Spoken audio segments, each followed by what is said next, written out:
Assalamualaikum warahmatullahi wabarakatuh. Perkenalkan, nama saya Hafid Ramadan dengan NIM 231103104.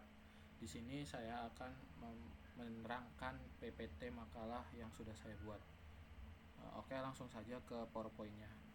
Di sini saya mengambil tema analisis dan evaluasi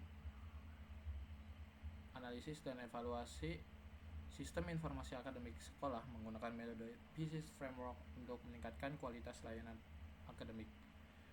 Dengan di sini nama saya sendiri Hafid Ramadan dari program studi Sistem Informasi Telkom University Purwokerto. Oke, next. Jadi di sini sesuai dengan template-nya saya akan menjelaskan mungkin karena alurnya itu abstrakan terakhir, jadi di sini saya akan skip ke next terlebih dahulu. Di sini latar belakang masalah terlebih dahulu. Kenapa saya mengangkat tema judul ini? Yang pertama, alasannya itu lebih dari 78% sekolah menengah SMA di Indonesia telah mengimplementasikan sistem informasi berbasis digital untuk mendukung administrasi akademik. Sumbernya itu ada dari Kemendikbud tahun 2023. Yang kedua itu sistem informasi akademik SIA efektif mampu meningkatkan efisiensi operasional hingga 40% dibanding pengelolaan manual. Di sini dari mengutip dari O'Brien and Maracas 2011. Nah, permasalahannya itu hanya 23% sekolah yang mengimplementasikan SIA melakukan evaluasi berkala. Akibatnya sistem terlambat, data tidak akurat, dan kepuasan pengguna itu rendah. Mengutip dari Fata 2018. Nah, setelah itu research gaps-nya itu yaitu evaluasi komprehensif SIA pada tingkat sekolah menengah masih sangat terbatas. Penelitian terlebih dahulu umumnya berfokus pada perguruan tinggi.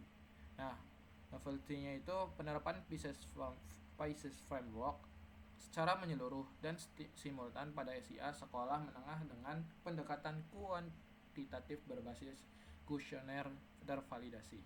Oke, setelah kita mengetahui latar belakang tersebut, langsung di sini saya membuat rumusan masalah dan tujuan penelitiannya. Di sini ada masing-masing ada 3. Yang pertama, rumusan masalah itu ada yang pertama, bagaimana sih kinerja SIA sekolah berdasarkan 6 dimensi PISIS Framework. Yang kedua itu bagaimana tingkat kepuasan pengguna terhadap layanan SIA pada masing-masing dimensi. Nah, yang terakhir pada rumusan masalah ada apa rekomendasi perbaikan SIA berbasis data untuk meningkatkan kualitas layanan akademik. Nah, selanjutnya itu ada tujuan penelitian. Yang pertama, menganalisis kinerja SIA sekolah berdasarkan 6 dimensi PISIS Framework. Yang kedua ada mengevaluasi tingkat kepuasan pengguna terhadap layanan SIA per dimensi. Dan yang terakhir, merumuskan rekomendasi perbaikan SIA berbasis data untuk meningkatkan kualitas layanan akademik sekolah. Nah, setelah kita mengetahui rumusan masalah dan tujuan penelitian, selanjutnya ada metode penelitian yang saya ambil. Yang pertama, pendekatannya itu saya menggunakan kuantitatif dengan desain survei, deskripsi, evaluatif. Yang kedua ada objek. Objek itu objek SIA ini di salah satu SMA negeri di kota Purwokerto. Dari modul, nilai absensi, jadwal, dan pelaporan. Respondennya itu ada 271 dari 278 yang valid, kayak 97,5% itu respon rate, dan 45 guru, 3 admin sistem, dan 223 sistem via certified random sampling, yaitu menggunakan rumus Slovin, dan toleransinya itu cuma 5%. Nah, selanjutnya ada instrumen. Itu ada 42 butir pernyataan skala Likert 5 poin. Validitas produk moment person itu R-nya sama dengan 0,412 dikurangin 0,789. Yang realitas alfanya itu Crown Batch-nya 0,891. Jadi sangat reliable. Nah, selanjutnya ada dimensi PISIS-nya, performanya ada 7 butir, information-nya ada 8, ekonominya ada 6, kontrolnya ada 7, efisiensinya ada 7, dan servisnya ada 7. Selanjutnya analisisnya itu secara statistik deskriptif, important performance analysis atau IPA, dan uji Kruskal-Wallis dan IBM SPSS statistik versi 26. Yang terakhir ada kategori penilaiannya yang ada range dari 1 sampai 1,8 itu sangat buruk, dan 1,81 sampai 2,6 itu buruk, dan 2,61 sampai 3,4 itu cukup, dan 3,41 sampai 4,2 itu baik, dan yang terakhir yang sangat 4,21 sampai 5 itu sangat baik. Nah, setelah kita tahu metode penelitian yang saya buat, nextnya di sini ada hasil dan pembahasannya.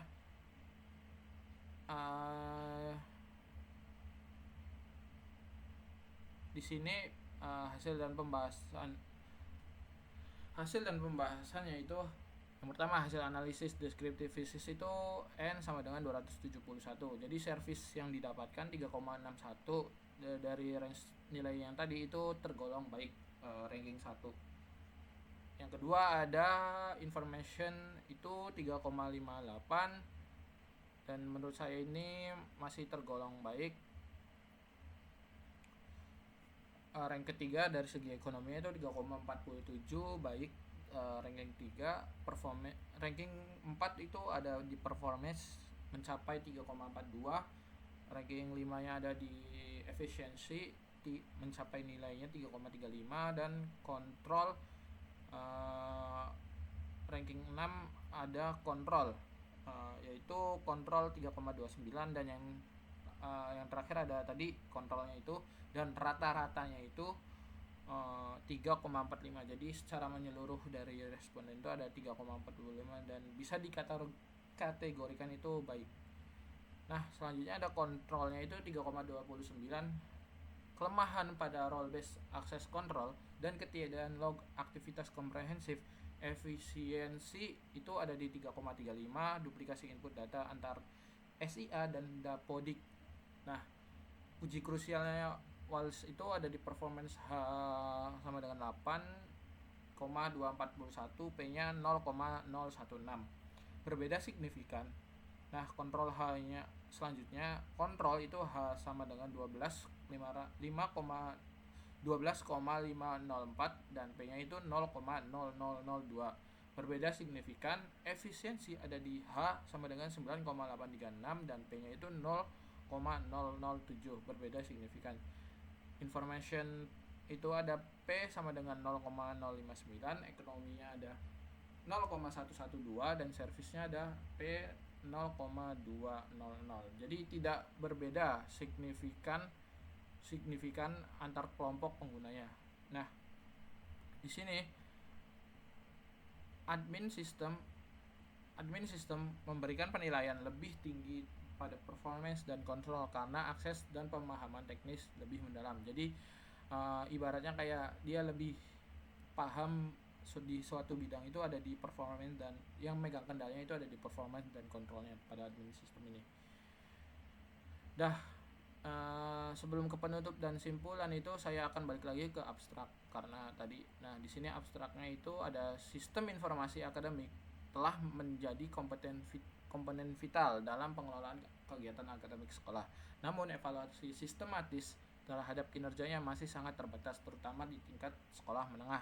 Yang kedua, penelitian menggunakan pendekatan kuantitatif dengan desain survei deskriptif evaluatif terhadap 271 responden dari 3 kelompok, yaitu yang pertama guru, yang kedua ada administrator sistem, dan yang terakhir ada siswanya itu sendiri, menggunakan metode certified random sampling.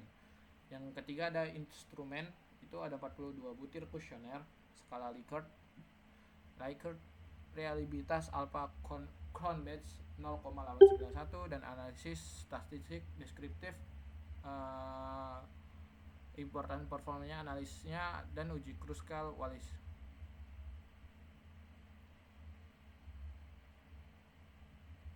Nah, hasil nilai rata-rata PISIS-nya itu 3,45, yaitu tergolong baik, dan servisnya itu servis tertinggi itu ada di 3,61, efisiensi ada di 3,35 dan kontrol ada di 3,29. Itu sangat terendah. Rekomendasi yang saya akan ambil itu sarankan integrasi Dapodik dan penguatan keamanan datanya. Nah, setelah itu kita lanjut ke penutup dan kesimpulannya. Di sini nilai rata-rata bisnis keseluruhan itu 3,45 dari 5. Jadi ini tergolong kategori baik. Servisnya itu ada di 3,61 dan informasinya itu ada di 3,58 menjadi kekuatan utama sistemnya. Nah, efisiensi itu ada di 3,35 dan kontrolnya ada di 3,29, merupakan dimensi yang paling memerlukan perbaikan segera. Terdapat perbedaan persepsi signifikan antar kelompok pengguna pada dimensi performance, kontrol, dan efisiensi. Uji Kruskal Wallis. Di sini rekomendasinya ada yang pertama ada efisiensi. Bangun modul integrasi SIA dengan Dapodik melalui API yang tersinkronisasi data dua arah. Yang kedua ada kontrol, implementasi role based access control plus audit trail dan log aktivitas penggunanya. Yang ketiga ada performa, optimasi server dengan load balancing untuk mengatasi penurunan performa saat concurrent user. Yang terakhir implementasi rekomendasi yang diperkirakan meningkat nilai bisnis ke kategori sangat baik, lebih dari 4,2 dalam 1-2 tahun. Dan di sini daftar pustakanya ada kurang lebih 15 di sini. Oke. Terima kasih. Kurang lebihnya mohon maaf. Wassalamualaikum warahmatullahi wabarakatuh.